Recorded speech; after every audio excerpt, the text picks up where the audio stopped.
Katta oilalar uchun barakali bir lis bo'lib chiqadigan hamyonbop pirog retseptini sizlar bilan bo'lishaman. Assalomu alaykum. Idishimizga 3 ta tuxum va 250 gram shakarni yaxshilab oqarguncha ko'pirtirishdan boshlab olamiz. Xuddi shuncha miqdorda qatig'imizga yoki smetanamizga osh sodasini yaxshilab aralashtirib olamiz.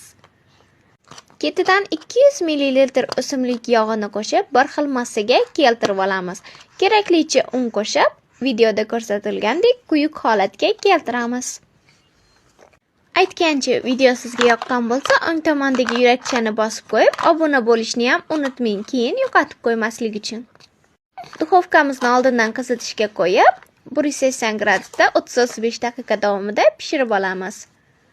Qani yaqinroq keling. Pirogingizni hidi duxovkadan chiqib, hammani oshqozoniga pishishidan oldin yetib borishini xohlasangiz, bu usuldan foydalaning.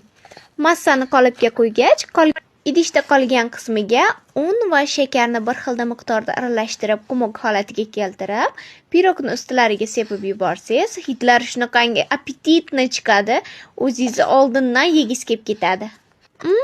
Yoqimli ishtaha. Video foydali bo'lgan bo'lsa, biz bundan xursandmiz. Xayr.